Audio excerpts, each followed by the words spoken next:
Sure. And if we don't, for some reason, I'd be happy to talk to you right after. No problem. Yeah. Congressman Guinta, I'm concerned about the, in general, about our most vulnerable citizens and community members, and in particular, their health. I'm involved in a community health center in Portsmouth that services this area as well. I know that you're well informed on community health centers, and I'm just concerned about cuts that are going to devastate us. Yeah, my tenure as mayor in Manchester, I do a lot of work with community health centers. I think that they are part of the solution for access to care, particularly in high-density population areas. We did some studies in Manchester on whether we had the right number of community health centers, and it turned out we didn't have enough. We needed more. So we added one on the west side. I thought it was an important part of the delivery system of healthcare in Manchester and obviously throughout the states. We've got to be very careful when we're looking at budget reductions or spending reductions to prioritize. And not everything has the same, different items have different priority levels. If we want to make sure that we have access to care, number one. Number two, that it's affordable. Community health centers are part of the solution. And they should be. I think they're very supported by the local communities. They tend to be supported by the hospitals in the community in which those community health centers are representing.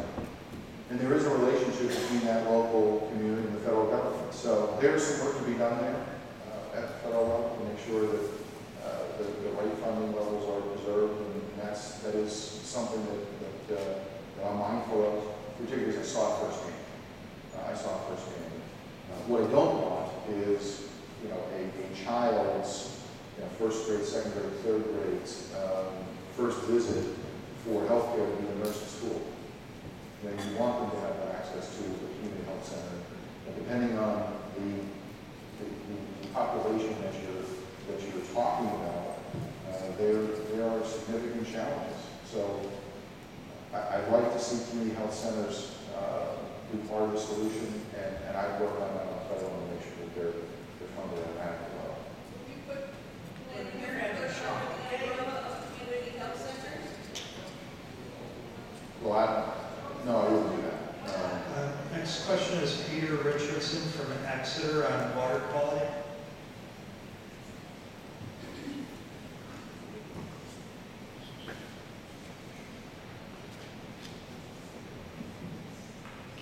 Representative Guinta, you and I have different points of view on water quality. The Great Bay is one of the treasures of New Hampshire. There are lots of others, but the Great Bay is an important place, particularly for this part of the world. We know that the water quality is impaired. We know the problem is nitrogen. We know nitrogen comes from stormwater and wastewater. The science is clear. It's been worked on for as long as I've lived in New Hampshire. And you offered a bill to delay action for 5 years. I would argue that the time is now. We should find ways of helping the communities to work through their problem of getting funded.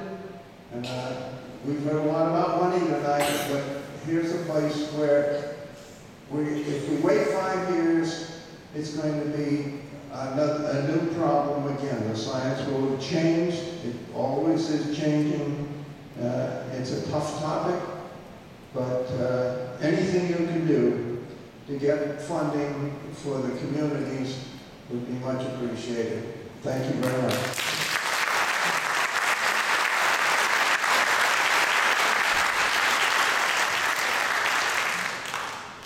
Well, I know someone else over here you asked me to speak about it, so hopefully I can encompass my response to the questions or concerns that you have. When I first took office, I met with the EPA, they talked to me about Great Bay. The contiguous communities here in New Hampshire asked to meet with me as well, and I did so. And essentially, what I derived from those meetings is that the EPA and the contiguous communities have differences of opinion about, number one, the science. They do, well, they do. They have differences of opinion. I mean, Exeter, Portsmouth, Durham, all were in this meeting, and they all told me that they did not believe the science in the EP mandated study that the Department of Environmental Services did here in New Hampshire. They commissioned their own study, paid UNH to do a study, and they come to different conclusions. And let me tell you what they do agree on. They agree on preserving Great Bay. They just have different manners in which they like to do it. And I think this is probably, I think this is an area where there's general and broad agreement, and I think evidence of that is, Senator Ayotte, Senator Shaheen, and Governor Lynch have now signed on and supported the initiative that I'm working on, which is essentially, it doesn't say don't solve the problem. All it says is give the community some time. I'll tell you why. Right here next to it, if the EPA mandated to set nitrogen levels at, what is it, 3 milligrams per liter, that's going to require an immediate infusion of $52 million from the town of Exeter. It's going to cost more in 5 years from now? Well, I'm not sure that it will, because when you look at the science again, these are the communities that came to me who have said, we would like you to file legislation to give us time. I mean, I'm responding to what the communities on your behalf have asked me to do. And what the communities are saying is, they're not saying we don't want to clean it up. What they're saying is, give us some time. It's going to cost us $52 million. That's according to EPA science, and they disagree with EPA science. So, that being said, I think there's an opportunity here to work with both parties and try to figure out what a reasonable solution is. Portsmouth estimates their cost at about 100, and by the way, EPA and the communities are roughly the same on the cost. Portsmouth, if you live in Portsmouth, it's 100 million. Durham is talking about quadrupling, tripling their water rates as a result. Portsmouth is talking about quadrupling or tripling their water rates. These are significant issues that have been brought to my attention by local community leaders have asked for just more time and to find a way to agree on the science and then agree to a reasonable solution. I think that that's actually it's a good way to try to solve the problem. Just off of this, please. Dave, let him, just because we're on topic. Thank you. I would just offer this, that as long as you wait for 5 years, that water quality in Great Bay will continue to deteriorate. The facility in Portsmouth is a primary treatment only facility.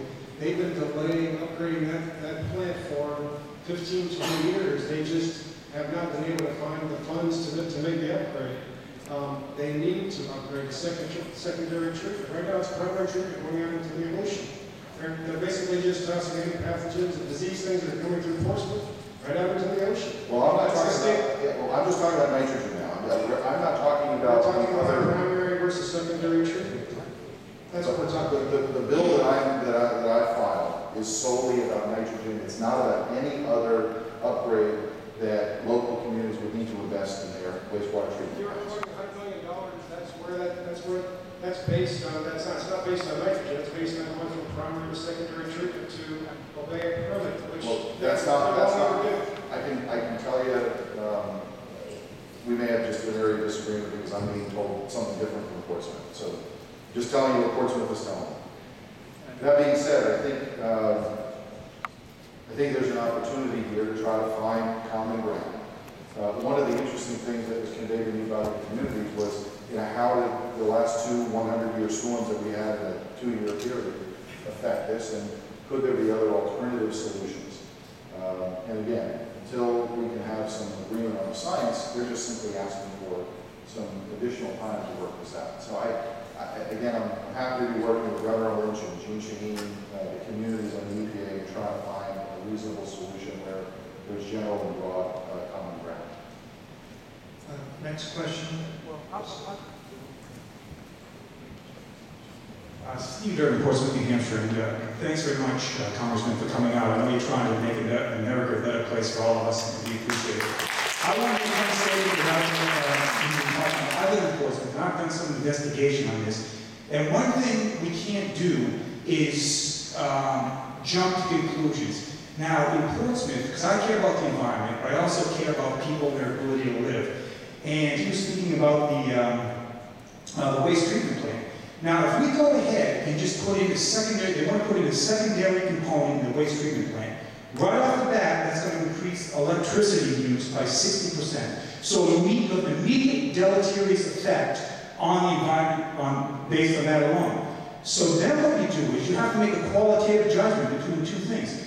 What's the empirical data coming out of the river, and how does that look? Well, I sat down with the engineers in Portsmouth and I talked with the EPA. I tried as a citizen to do some investigation myself about this. I couldn't see. Now, this is someone, I don't believe in partisanship. I don't believe in playing political game. I just believe in trying to see the world be a better place, and specifically New Hampshire be a better place for all of us. I, looking at the data, thought that we should just really take a harder look at this before we go with these cookie-cutter solutions. Remember, these bureaucracies, they live to keep themselves going. They don't care so much about you people or us. Not to say that they're necessarily nefarious, but they're bureaucratic, self-preservation entities that take on a life of their own. And let me make the last point. We have to help our congressmen look at things in a rational way so we can all live better lives. And I just hope we can all do that. And I want to thank you for coming out here.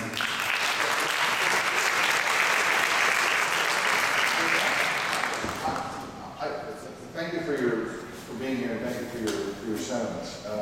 Relative to the Great Bay issue, there are additional groups and interest groups here beyond just your local community leaders. If you want to put a working group together that is outside of the leadership in your local communities, I'm happy to do that. And look at this from a different perspective, work with Patricia perspective as well.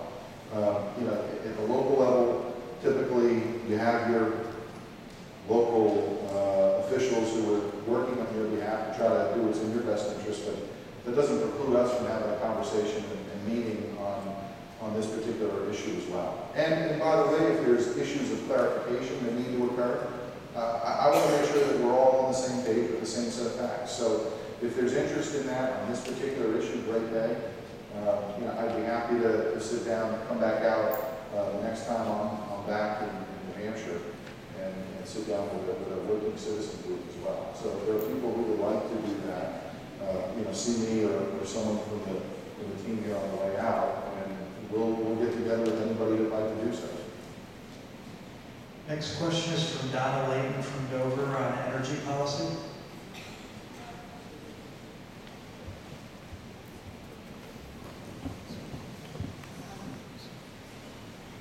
Congressman Guinta, one of the most important issues to me is energy and energy policy.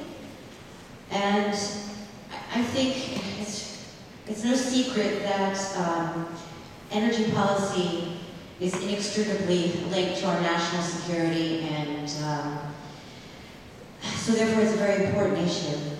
I would like to see more emphasis on sustainable green energies, and in particular, I've looked at your website and I've seen that you propose a way forward for energy independence, so we agree on that issue.